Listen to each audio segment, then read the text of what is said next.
Crypto is pushing 40,000 again. And it's amazing because everything that you're seeing, a lot of the things that went high, I thought Bitcoin held its own, and it did go lower, but then it held its own. A lot of it had to do with the Biden executive order, where after Biden came out and said, they're basically going to regulate cryptos, it pushed crypto up 8% that day. The next day, it fell sharply. So I'm going to ask you this. Biden's executive order, is it a game changer or not? No. Okay. It is a necessity. I get it. And we were having fun with this. I don't want to put words in your mouth. I think it's a good, you referenced the checkbox, and I'll let you explain to make sure I'm not taking that out of context. I understand the whole, hey, big money needs certain things in line to be able to play and or expand. Therefore, this is just kind of one of those on the, hey, we're doing this the right way. We're in line with all regulations and such. So now, basically we got to get through this gateway, and now we can get into this park and go play and run and make money. I totally agree with you there. The frustration I have, and the reason I don't think it's a big deal, is because this is just typical government BS of a lot of words and next to nothing. So, for instance, I have the fact sheet from the White House, and a couple of the last points are support technological advances and ensure responsible development and use of digital assets. Now, Frank, this is done by directing the U.S. government to take concrete steps to study and support technological advances in the responsible development, design, implementation of digital asset systems while prioritizing privacy, security, combating illicit exploitation, and reducing negative climate impacts. I just said a whole lot of nothing, Frank. I didn't make any sense. You need to stop me when I'm doing this. That's word for word. Mm-hmm. That's nothing. Mm-hmm. What the hell does that say?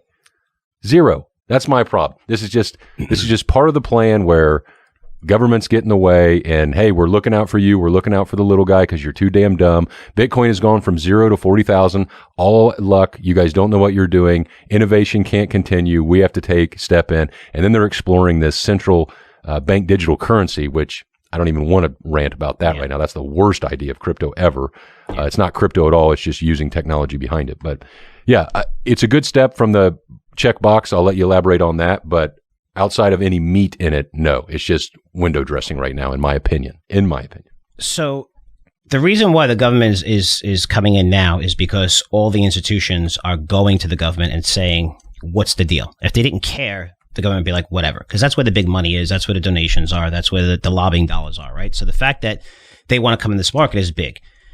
So what Biden announced is that, just set of orders instructs agencies, all the agencies, the regulation agencies, to develop policies that protect consumers, investors, businesses, right? So to guard against systemic risk, also to root out illegal activity, and create U.S. competitiveness on a global stage, giving America a competitive edge, over other countries when it comes to crypto development, because they realize that all the innovation is coming out. So here's my thinking on this. Okay. We talked about with the Fed, what they say and what they do is two different things. Okay. And we know that the government talks a lot of trash, but there was nothing on the table, Daniel. There was nothing on the table. And knowing people in this industry and a lot of big players in this industry, I know that we're trying to work with the SEC. They're doing the right thing in crypto because there's a lot of shit going on that's not the right thing in crypto that you want to get out of. If we're going to really go all in this industry, you have to get out of that crap. Now, as an individual, if you lose your money, it's not a big deal. If you're an institution managing money, and I want to explain how much money we're talking about. So when we look at the amount of institutional money, assets under managed globally, including real estate, is $250 trillion. Okay, that's the amount of money.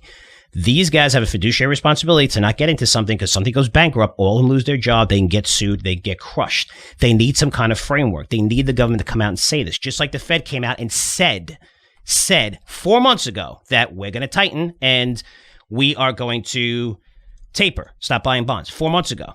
What happened to them? Did they do that yet? No. They're going to do it today when you listen to this again. They didn't do anything. But what happened to the market? The market crashed just from what they said.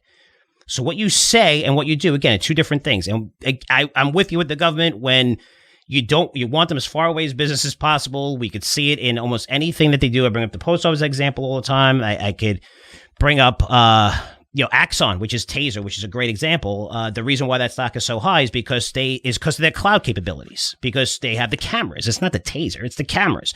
So they own 92% of all the police stations, right? So that's their penetration, 92%, and they charge them on cloud services, which is a massive business. So they're a software company, really, but they're charging the government 14x. higher than the average cloud person. Think about that. Why are they able to? Because the government doesn't give a shit. Because it's not it's taxpayers' money. They're not like, why the hell are you charging me 14x? You should be charging me 2x maybe. This is a government. You should be doing everything you can. No, I'm going to charge you whatever the hell I want to because they're not going to say anything, right? Just like the post office. How is the post office losing money with so many people having so much money?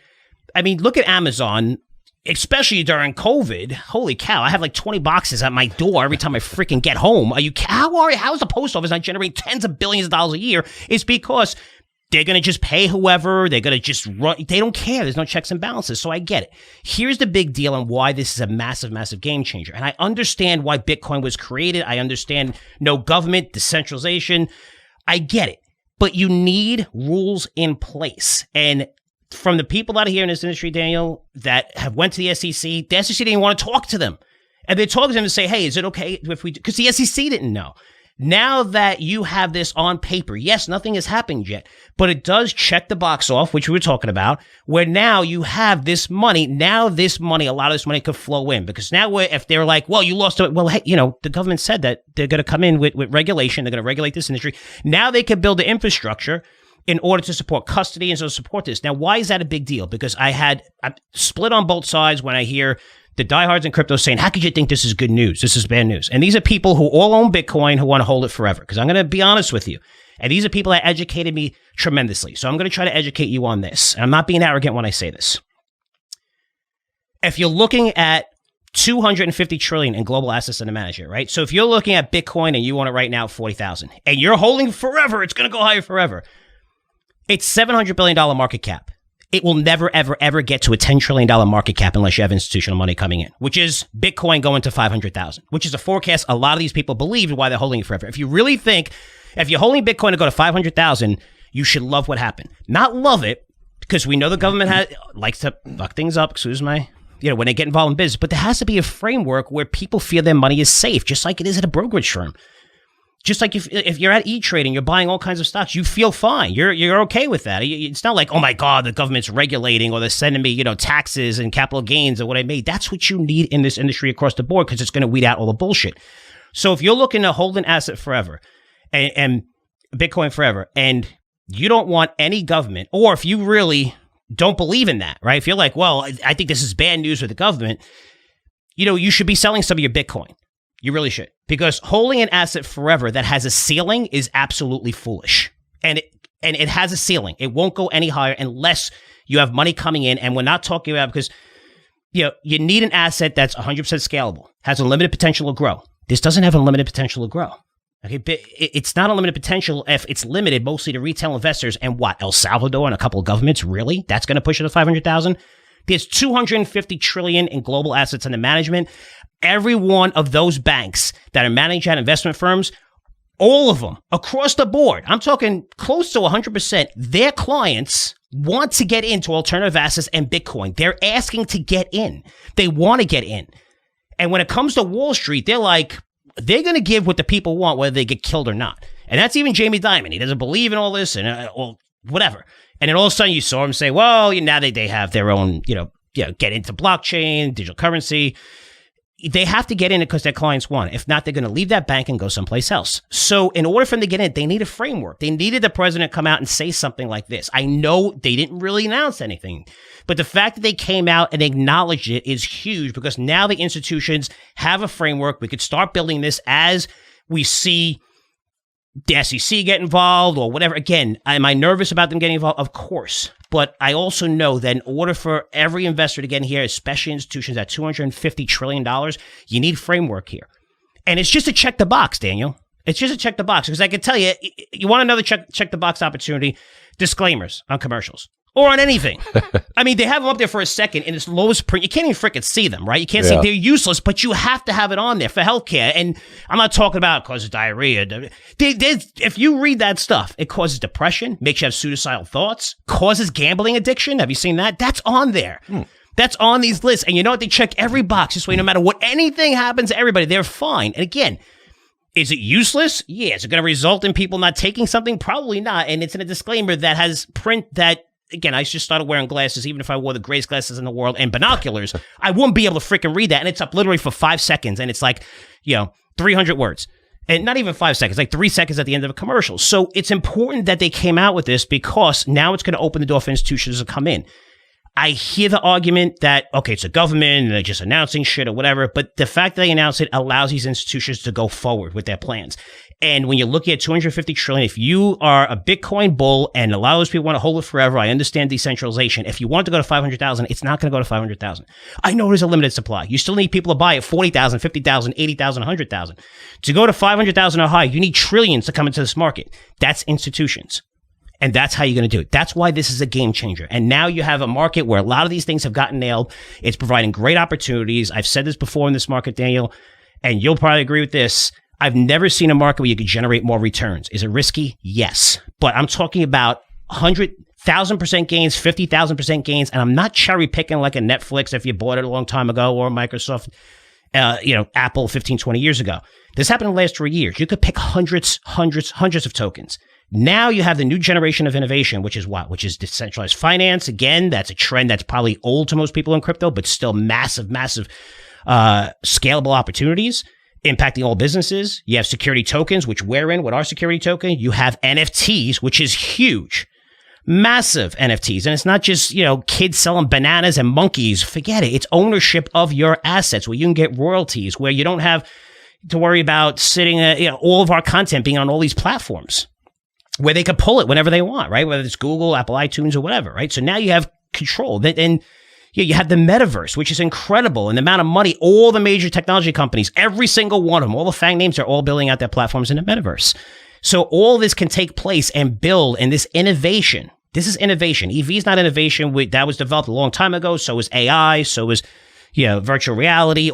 These are all extensions, right? With crypto, this is innovation. This is new shit taking place on the blockchain. Now you need to let this loose. And the fact that you say you want to make the U.S. competitive and you have Russia not in crypto, you have China announcing, hey, no crypto, it gives us it's going to create a breeding ground for the smartest people in the world to come here because that's how you're going to disrupt the whole entire world and every single industry.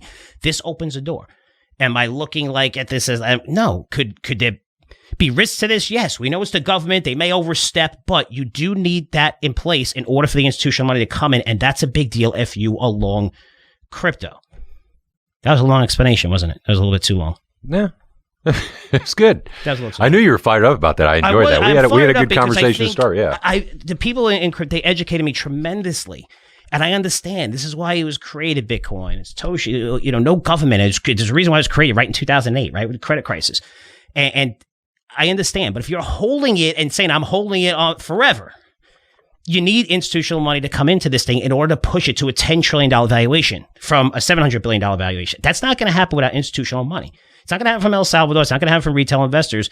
That's what you need. And now it's opening up the door for that. That's what we want. But there's lots of risk, and I get it. The government usually messes everything up that they get involved in. But it will be nice to have a framework and weed out all the garbage because we have a real project, great cap table, doing the right thing. Related to our business, direct equity stake with our token, and you could buy that on T0. Could we fail? Yes, it's a company. We could fail. Nobody buys newsletters anymore, but there's people out there that are collecting money with these projects and just spending it on new cars, not using it to build the projects. There's a lot of garbage out there still that you have to weed out, and that's going to create even more innovation and really push this industry to the next level. That's what you need. Just like we needed with the internet and regulation and different things. This happened during all these massive, massive transformational technologies, and you can look at it down the board.